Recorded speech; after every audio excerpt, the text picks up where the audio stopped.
はい、こんにちは、酒井翔吾です。最終回です。連休最後、東京は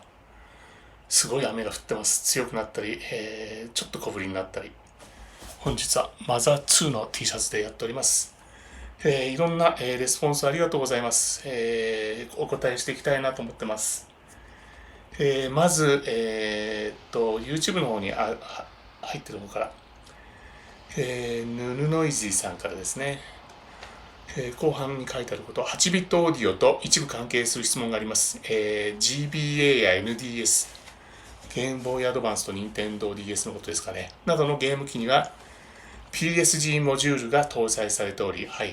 サンプルチャンネルと組み合わせて8ビット音を出力できるものがあります。そのため8ビットサウンドとサンプルチャンネルが混在していることがあります。マザー3や集めてカービィなど、このようなモダンなシーケンス曲で8ビットオーディオチャンネルを使用する際の具体的なアドバイスはありますか？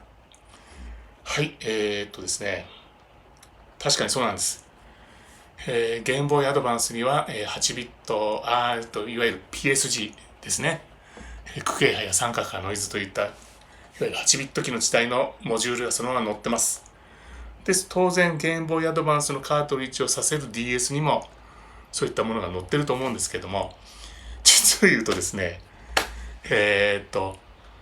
僕はその8ビットの時代には、この間も24本とか言いましたけど、26本だったかもしれない、26タイトルもやってるんですね。で、その頃はやっぱりリリースして反省するじゃないですか。で、そうしたら今度はこう改良しようとか、そういったことを思うんですけども、そのハードウェア的にゲームボーイアドバンスってあと1タイトルしか僕やってないんですね。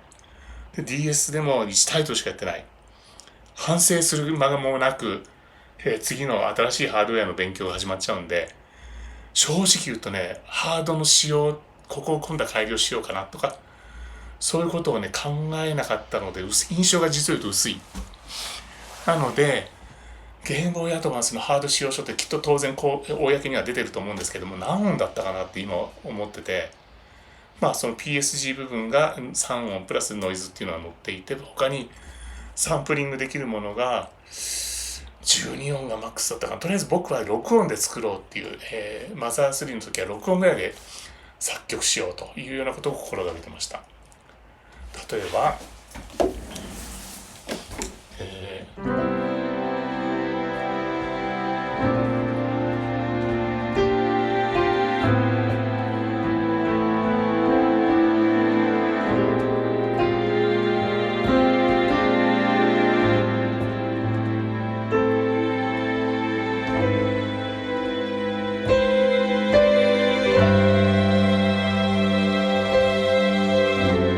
これなんか、今のところ5音ぐらいしか使ってませんね。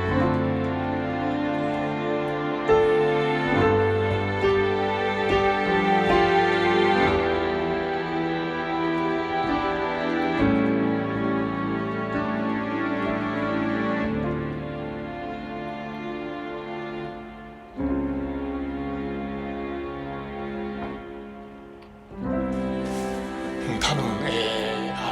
ただストリングスの音もあるから5音が、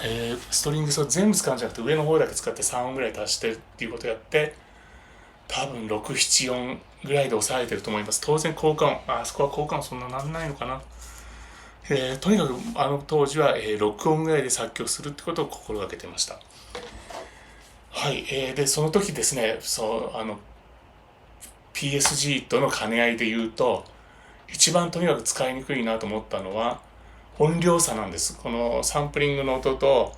PSG のピコピコ音の音量がすごい差がありまして、ピコピコがでかい。とにかくでかい。なので、ボリュームがやっぱり7段階ぐらい、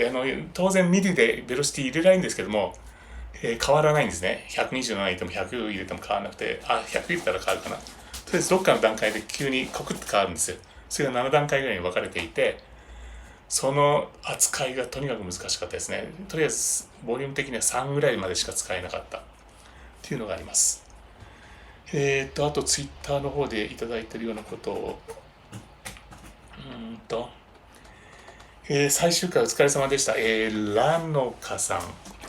なんかこういうのやってるとだんだんなんだっけ、日野翔平の自転車のぽいくな、なんだっけね、人の手紙を読みながら自転車で旅するシリーズっぽくなってきました。最終回お疲れ様でした。マザーシリーズの作曲に務められた酒井さんが8ビットについて分かりやすく解説されて動画を見るのが楽しみでした。8ビットの奥深さを痛感しました。マザー3の全楽曲をお一人で担当されたのことなのですが、作るのが大変だった曲や思い入れのある曲についてお伺いしたいです。作るのが大変だったのは一番最後のですね、キャストロールですね、やっぱり。ゲーム開発あるあるですけども、スタッフロールっていうのは一番最後に作るんですね。で、誰々を入れ忘れたローカライズの人も入れなくちゃみたいなことで尺が変わってくるんですね。そんなのを一番最後に一番忙しい時にやんなくちゃいけなくて、しかも長い。多分マザー3のキャストロール何分なんだろう、7、8分あるんじゃないかと思うんですけども、ゲーム音楽作曲家にとって2分を超えるっていうのはなかなかしんどいことでして、普段からもう2分ぐらいの曲を作り慣れてるもんですから、7分とかになるととっても大変、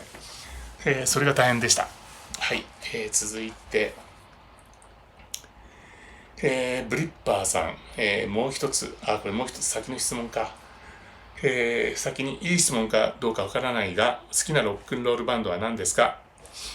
ビートルズですね。やっぱりビートルズです。音楽を作る上でインスピレーションを受けるものは何ですか？やっぱモーツァルトかな。一番インスピレーションを得るのはもう、組み尽くせない泉っていう言葉がありますけれども、いやパクるわけじゃないですよ。モーツァルトはパクっても著作権ないですからね。とにかく組み尽くせない泉ですね、モーツァルトは。はい。もう一つ、8ビット時代が終わり16ビット時代に突入した後、音楽制作を極めるのは難しかったでしょうか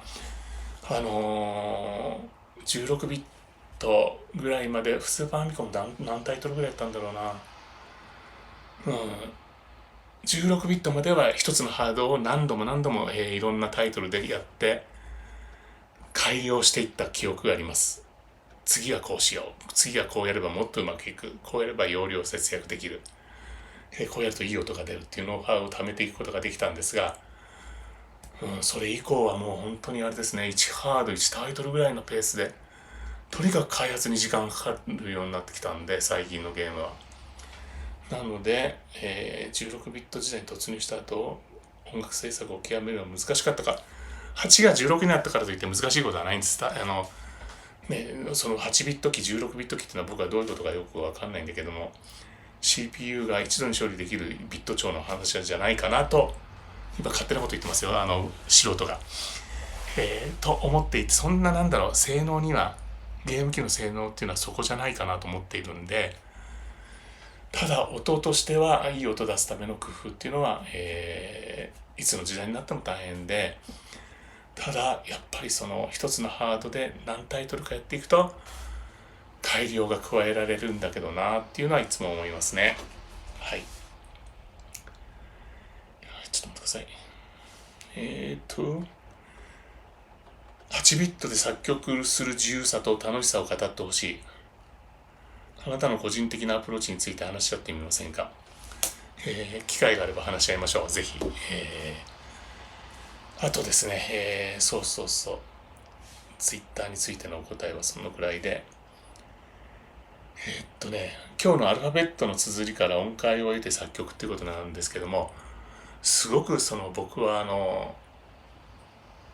例えばですね、ゲーム開発において、どこどこの、曲を作んなくちゃいけないっていう時に、そこの名称からヒントを得て曲を作ることがやっぱりよくあります。なので、このアルファベットの綴りから音を、だからそれがあんまりにもへんてこな音程だったりするんですけれども、そこをなんとかいい音をハーモナイズをできないかっていう苦労してみるっていうのはなかなかいい発想につながるって、今回もね、自分の名前で作曲したことって今までやったことなかったんですよ。どうせろくな音じゃないだろうと思ってたんで、実際ろくな音じゃないんですよ。E フラット、ラと E フラット、C のナチュラル、ソなんていうのは、非常にへんてこな音階なんでやったことなかったんですけども、面白かったですね。あと、今回こうやって YouTube でやってみて、自分なりに想像した以上の成果を上げられたなと思いまして、っていうのも、なんでこういうことを始めたかと言いますと、実を言うと、桜井さんが、桜井正宏さんがですね、ああいう YouTube でああいうことを始めて、で、何回目だったっけな、とにかくやるっていう回がありまして、そうだよな、とにかくやらなくちゃいけないよなと思って、よし、じゃあ僕もやってみようと思って、で、チャット GPT なんかにどうやってやるのって聞いても、いろいろ大変そうなことを言ってくるんですけども、あの、まあ、桜井さんがね、いわゆるテレビ局でいうとこのキー局並みのこのね、大きさと規模感だとしたら、もういいや、僕は FM ローカル局程度の感じでやってみようと思って、もうこの Mac1 台でできることで、とりあえずまず済ましてみようと思ってやってみました。ただね、やっぱり今回ここでいろいろ学んだんで、ちょっと改良して今後なんか他のシリーズもやってみようかなと思ってます。で、こうやって皆さんとこうやり取りしたことによって思ったんですけども、意外に言語の壁を簡単に越えるんだなと。いろんな皆さん書き込みしてくださってるんですけども、その人のところに行ってみると、もう全くの英語だらけだったり、そういった言葉だったり、あとはね、韓国の方も書き込みしていただいたけども、もう日本人の方が書くに自然な日本語と思っていいぐらいの日本語でこう会話できるんで、YouTube のこういったのもちゃんとここら辺にね、字幕がきっと後々ついて、それが、いろんな言語に翻訳される。そういったことを、勉強になりました。で、それも iPhone だとできないけども、iPad だったり、Mac だったり、そういった PC だと見れるっていうことも今回学んだことですね。いや、皆さんのもう常識なのかもしれませんよ。でも僕は、知らなかったけども、YouTube をやったことによって、学んだことですね。で、あと、今回こういった8ビットのことをやりましたけども、こういったことを、僕一人が学んで見つけたことじゃなくて、やっぱりですね、ここで本当に感謝というか謝意を申し上げておきたいんですけども、最初に僕にそういった8ビットのことをのディレクターをしてくださった中本博道さんっていうのが、ナルドランドという、ゲームのタイトルのディレクターだったんですけども、彼がその8ビットの音楽のことも詳しくて、っていうか彼はヘラクレスの栄光1っていう最初のタイトルの音楽を担当してたんで、音楽のことも詳しいんですけれども、彼からいろいろ教わった。そしてその教わった後にいろいろ改良していくために、一緒になって悩んだりいろんな発見を一緒に考えてくれた浜田誠一さん、その後セガに行かれましたけども、それと、ドラムの、三浦貴文さん、彼は今ヤマハとかいろんなところでドラムの先生をやってますけれども、その2人がすごくいろんな刺激的なことを教えてくれて、そして、改良につながっていくっていう経験をしました。家庭用ゲーム機ではそれ以外にも、主に作曲の方で高浜祐介さんとか、鈴木裕二さん、それから岩崎正明さん、そういった人たちと一緒にコンシューマーの、いろんなタイトルを開発しましたね。そういった人たちのおかげで今の僕のこう語ってることがあるんだってことを一応申し上げて、感謝の意を申し上げたいと思います。そしてこういう YouTube の場を、作る、ことになっていろいろ勉強になって本当に楽しかったです。本当にありがとうございます。これで終わりにせずに何かしら他のシリーズにしたいなと思うんだけども、こうやって毎日やるのはしんどいなと。それとやっぱりもうちょっとエレガントに作んないといけないなと。